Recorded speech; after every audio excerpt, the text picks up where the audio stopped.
FLM, wide open thinking, world-class work, and far-reaching results. Now with locations in Minneapolis, Columbus, Indianapolis, and Washington, D.C. A strategic marketing and communications company dedicated to serving clients who specialize in the business of agriculture and the life of rural communities.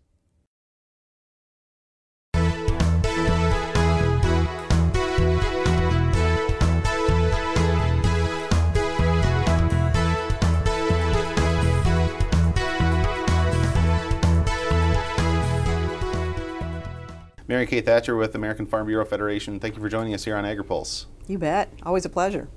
You and other folks at the Farm Bureau have taken a lead on organizing farm groups to discuss big data. Why?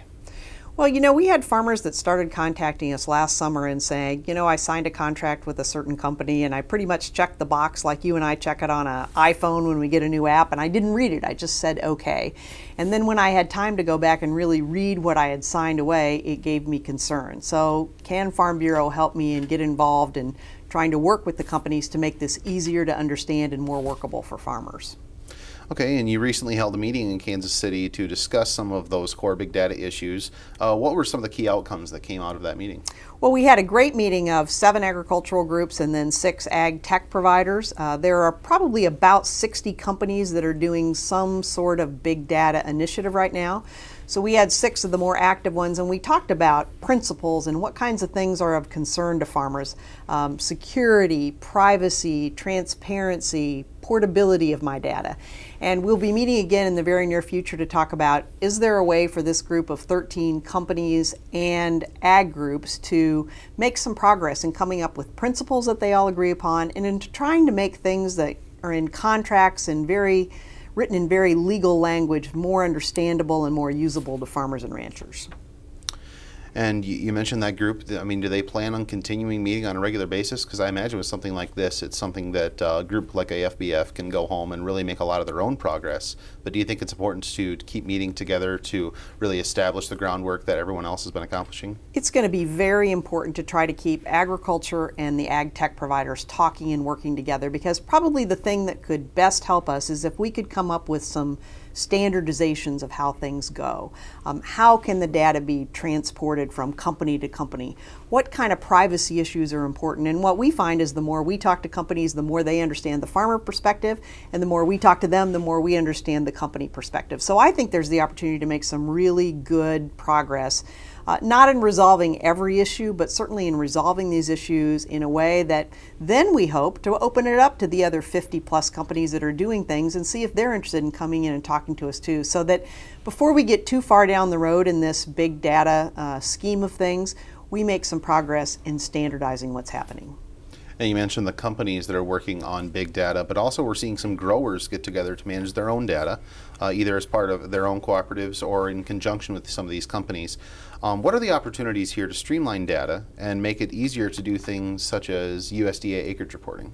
Oh, there's an incredible potential. I think one of the things about big data that we really have just sort of skimmed the surface on now is how could it be used? We know that there are companies out there now that could use it so that farmers would have the one-stop reporting, and you could take your data to the risk management agency or to your agent, and it could be immediately transferred to FSA, and they can work out the differences between the common land unit that FSA has and the fields that RMA has. But you know, we've been talking about one-stop reportability for farmers for years, and we haven't made any progress. I think this would allow that to happen. One of the other things is crop insurance in general. You know, if data goes immediately off of a combine to a crop insurance agent, there's going to be real opportunity out there to A, make sure we don't have waste, fraud, and abuse in the program, and B, to make it a whole lot easier for farmers than having to hand carry a bunch of pieces of papers down to RMA. So I think you're going to see a lot of changes. A lot of people talk about differences at the National Ag Statistics Service. You know, if we really have this data so early out, what's NASS going to do differently? Obviously, there's been concerns about NASS in the past, so lots and lots of issues we haven't even begun to think about. And you mentioned the federal government and all the reporting. What role do you think the government is going to have in the standardization and the collection of this farm level data to make it easier on the business end for farmers and ranchers? I'm not sure how much input. I think they're very interested in working. I know that representatives of USDA came to the Ag Gateway meeting a couple of weeks ago. That was the mid-year meeting of about 250 companies that belong to Ag Gateway and have been trying to come up with standard formulas and data and ways to work on things. So I think USDA wants to be a part of it, but I think from our perspective, we'd rather try to resolve some of the concerns we have about big data with the companies rather than getting into writing laws or writing regulations. I mean, I wouldn't say that it never has to happen, but I think for most of agriculture, their first choice is let's handle this in a business manner versus going and getting more government involvement.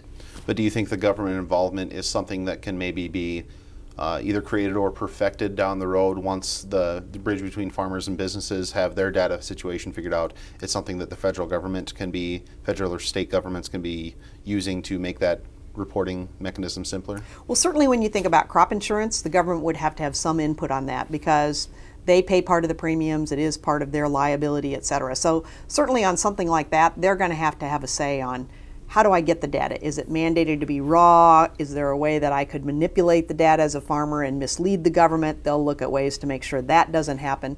So there will be input from that perspective, but I guess my point is we're not looking at the government to solve our problems. We want to solve them with the tech providers.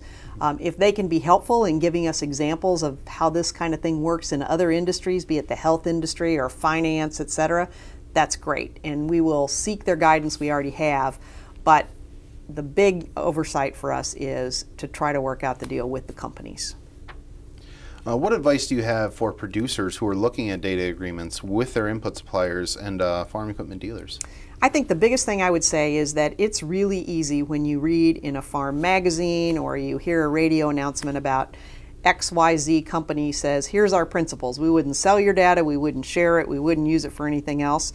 Well, that's great, but the principles are really worth the piece of paper they're written on. And what you better make sure is that the contract that you sign with the company mirrors those principles that you think are very important, because oftentimes, maybe by sleight of hand, maybe on purpose, the principles don't match the contract. And what really matters to a farmer is the signature that he puts on that piece of paper. So as laborious as it is, and we're trying to work on that, make sure you read the contract before you sign it. Mary Kay Thatcher with the American Farm Bureau Federation, thank you for joining us here on Agri-Pulse. You bet.